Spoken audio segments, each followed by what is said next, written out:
अस्सलामुअलैकुम। इस्तक़बाल है आपका प्राइम टेक में। नाज़रीन, आइए मौलाना अंसार साहब के ज़रिए इस साल की रमज़ान मुबारक के बारे में कुछ बातें सुनते हैं कि हम लोगों ने इस मुक़द्दस महीने का किस कदर अहमियत दी और किस कदर बेहुरमती हमसे हुई।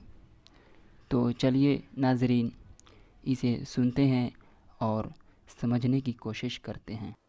इस वक्त जायज़ा लें अपनी मातहतों का, अपने घर का, कि हम क्या कर रहे हैं। अल्लाह ताला की जानिब से अज़ाब बनकर नाजिल होने वाले इस महीने की हमने किस तरह कद्र की है, उसको किस तरह से अहमियत दी है। आप सोचिए, मैं बताऊं आपको, जो शख्स कम से कम बकिया रमजान में मस्जिद में जाकर पहला अशराई सही पूरी तरावी पढ़ लिया करता था, उसने नहीं पढ़ा। बहाना मिल गया ना पढ़ने का। जिन कुछ लोगों ने घर में तरावी पढ़ी अपने अहलो अयाल के साथ या फिर तन्हा, वो काबिल मुबारकबाद हैं, छोटे छोटे सूरतों के साथ ही सही। मगर नौजवानों का बहुत बड़ा तबका मस्जिद में तरावी ना होने का पूरा फायदा उठाया और इशा की नमाज भी पढ़ा तो बहुत देर से। सारा दिन सोता रहा या फिर मोबाइल से चिपक करके अटकेलियां करता रहा। यहां तक कि तुर्की से आने वाले एक मशहूर ड्रामे ने पूरी दुनिया में हंगामा मचा रखा है, बिलखुसूस रमजान के महीने में। सारी रात इस ड्रामे को देखने में हमारा नौजवान तबका निकाल दिया है। रमजान का महीना तरावी मुख्तसर करके या फिर ना पढ़ते हुए इस ड्रामे के पीछे भागे जा रहा है। सल्तनत उस्मानिया की याद दिलाने वाले इस ड्रामे की कई सारे फवाइद बताकर हमारे अपने भी इस चाल में फंस गए हैं। जो बड़ा संजीदा तबका है, दीनदार तबका है। बहरकैफ ये बहुत लंबा मौजू है। ये ड्रामा देखना चाहिए या नहीं, इस पर किस तरह के फतवे आ रहे हैं, वो अलग बहस है। इसमें किसी को कोई दो राय नहीं होना चाहिए कि अपने तमाम तर खुसूसियात के बावजूद एक ऐसे ड्रामे को देखने का जवाब किस तरह पैदा हो सकता है कि जिसमें यहूदी, तुर्की और ईसाई खवातीन का जो अहम तरीन किरदार जासूसी करना, कौम से गद्दारी करना, नौजवानों को लुभाना होता है, उसकी तस्वीर कशी की हो और मध्यम सी बैकग्राउंड की म्यूजिक के साथ पूरे ड्रामे को दिखाया जाए। शायरी के आड़ में या फिर सल्जोकी व अयूबी खानदानों को बर्बाद करने वाले जासूसी सलीबी खवातीन की ओड़ियां अक्कासी को देखने के लिए रमजान जैसे महीने का इंतखाब किया जाए। ये किस कदर रमजान जैसे बाबरकत महीने की बेहुरमती है। नाज़रीन, याद रखिए, पेशाब का यह खतरा पानी में गिरे या फिर पानी का पूरा मटका पेशाब के ये खतरे में गिरे, पानी तो नापाक ही है। हमें यह दलाइल न दे कि ईमानी ताकत में इजाफा होता है। इस्लामी तारीख सामने आ रही है, कुरान और हदीस का तस्किरा है, रूहानी कैफियत को बताया गया है, कौमी इत्तेहाद की बात की गई है, सब अपनी जगह सही। मगर इस ड्रामे में जिन मशहूर और मारूफ तुर्की अदाकारों ने अदाकारी की है, उनकी निजी जिंदगी और टीवी के टॉक शो में जो इंटरव्यूज हो रहे हैं, उसको देखें तो आपको महसूस होगा कि उनकी जिंदगी की हकीकत क्या है और जो ड्रामा उन्होंने पेश किया है उनकी जिंदगी से कितनी जो है दूर है, जिंदगी और हकीकत से कितनी दूर है।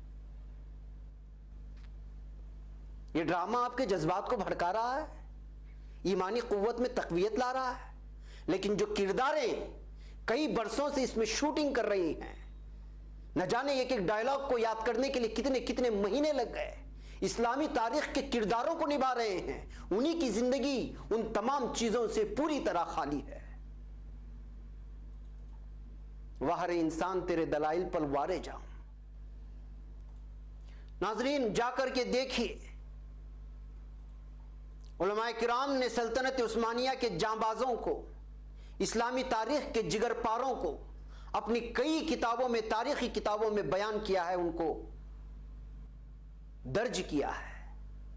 कई लोगों ने इसको नाविलाना अंदाज में भी लिखा है, वो चाहे मोहम्मद बिन कासिम रहमतुल्लाह अलैह या खालिद बिन वलीद रहमतुल्लाह अलैह, इस जैसे बहुत सारे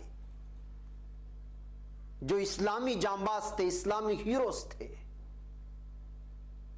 दास्तान ईमान फरोशों की, या फिर तलवार टूट गई, इस्लामी तारीख की मुख्तलिफ नामों की किताबें हों, या सहाबा इकराम की जिंदगी की दास्तानें, या इस जैसे बहुत सारे नावल, क्या कभी आपने उसको पढ़ने की जसारत की, पढ़ने की कोशिश की? और सबसे बढ़कर कुरान करीम, जिसकी तिलावत और समझ हमारी दीन हमीयत को बढ़ावा देती है, इस्लामी हरारत को जिला बख्शती है, उसको क्यों नहीं पढ़ रहे हैं? उसको समझने की कोशिश क्यों नहीं कर रहे हैं?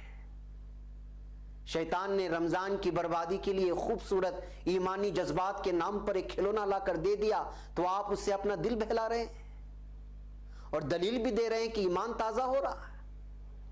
अल्लाह की पनाह, हम इस कदर ईमान में कमजोर हो सकते हैं? रमजान जैसे महीने में टाइम पास के लिए ईमानी जज्बात और हमीयत को जिला बख्शने का हवाला देकर एक सीरियल के लिए अपनी तरावी, तस्बीहात, तहज्जुद, दुआएं और सबसे बढ़कर कुरान की तिलावत को कुर्बान कर दे। अल्लाह ही हमारा हामी व नासिर है। नाज़रीन, कभी कभी डर सा लगने लगता है कि वबा के इस दौर में हमारा नौजवान तबका इस कदर बेहिस हो चुका है और रमजान जिसे महीने की बेहुरमती कर रहा है। कहीं पूरी कौम पर जो इस वक्त क्वारंटाइन में ज़हनी अज़ियतों का सामना है, जगह जगह मुसलमानों पर जो हमले हैं और एक मुतासिब कौम की नफरत के रोजाना शिकार हो रहे हैं, तो कहीं इन्हीं गुनाहों की नहुसतों का नतीजा तो नहीं? ये सवाल अपने आप से आपको पूछना होगा। हमारे नौजवान भाई और बहनें जरूर इस पर सोचें, क्योंकि कौमों की तकदीर को बदलने की जिम्मेदारी सिर्फ और सिर्फ कौम के नौजवानों पर होती है। और ये नौजवान बदमस्त दुनिया के नशे में चूर अंधेरों के जानिब बढ़ता हुआ चला जा रहा है और उसे पता भी नहीं है कि उसकी मंजिल कहां है। इस बात से इनकार नहीं किया जा सकता कि इसके फवाइद हैं, क्योंकि इससे सलीबी और यहूदी दुनिया में खलबली मच गई है और हॉलीवुड को, जो फिल्मी दुनिया में खुद को फिरौन समझता था, वो ज़ेर हो गया है। दुनियावी एतबार से इस पर बहस करें तो बहुत तवील होगी और मेरे पास बहुत ही ज्यादा नॉलेज है, मगर सीधी बात तो सीधी बात है कि आप इसके देखने की तबलीग क्यों कर सकते हैं? सोशल मीडिया में एक तहरीर देखकर मैं हैरान रह गया कि बाकायदा इस सीरियल को देखने के लिए रमजान के महीने में आमादा किया जा रहा है। आप मौसीकी को हराम नहीं समझते? बेपर्दा औरतों को जो बार बार दिखाया जा रहा है उसको आर नहीं समझते? और जज्बाती हैजान की कैफियत में इजाफे का सबब नहीं समझते? तो फिर यह आपका मसला है, मगर आप दूसरों को क्यों उकसा रहे हैं? ये किस कदर बेवकूफी, कम अक्ली और ईमान की कमजोरी है कि हमें ईमान की ताजगी को एक सीरियल में तलाश कर रहे हैं, अपनी ईमान की ताजगी। अफसोस है बहकैब नाज़रीन, रमजान में हमसे बहुत सारी गलतियां सरजद हुई हैं। लॉकडाउन की वजह से इस साल की हमारी इबादतों की नौयतें क्या हैं, कितना अल्लाह को राजी किया, वो सब खुद अपने गिरहबान में झांक कर देखें, आपको अंदाजा हो जाएगा। मुझे शायद इसके बयान की जरूरत भी नहीं है। तो अब अपने रब को मनाने का वक्त है। गुनाह हुए हैं और जरूर होंगे और आइंदा भी होंगे। मुझ जैसा सरफिरा खड़ा होकर यह दावा करे कि मुझसे गुनाह नहीं होता, तो क्या आप मान लोगे इस बात को? ऐसी सूरत में मैं भी बड़ा झूठा और उसको मानने वाला भी बड़ा झूठा या बेवकूफ होगा। इसलिए हमें अब अपने गुनाहों पर नादिम होना है। रमजान की इस महीने में जो भूल हुए हैं उसका तस्किरा करें, अल्लाह से माफी मांगकर आंसुओं का नजराना अल्लाह के सामने पेश करके रूठे हुए रब को मनाना है। जितना मुमकिन हो सके इस महीने को कीमती बनाना है। वो लोग जो क्वारंटाइन में हैं उनकी मुश्किलात को सामने लाइए, फिर सोचिए कि अल्लाह ने आपको अपने घरों में रखा है, सेहतमंद रखा है, मुश्किलात में नहीं डाला। अल्लाह का शुक्र बजा लाइए। जो लोग क्वारंटाइन में हैं या जिनकी रिपोर्ट पॉजिटिव आई है उनको घबराने की कोई जरूरत नहीं है। सब्र का दामन थामे रहें, रात में अल्लाह से मांगते रहें। हम एक अल्लाह पर ईमान रखने वाले हैं। हमारी ज़िंदगी तो बादल ममात है, फ़ानी दुनिया को कभी ना कभी छोड़ कर जाना है। तो नाजरीन, ये थी कुछ चंद बातें जिसको मैं आप लोगों के सामने रखना चाहता था, ताकि आप भी अपने अंदर झांक कर देखें कि कहीं हमसे भी ये गलती तो नहीं हुई है। अगर हुई है तो अभी भी वक्त है, अल्लाह से माफ़ी मांगें और दिल से तौबा करें कि जो कुछ हुआ सो हुआ, अब आइंदा नहीं करेंगे। अल्लाह हमें और आपको कहने सुनने से ज़्यादा अमल करने की तौफ़ीक़ अता फ़रमाए। आमीन।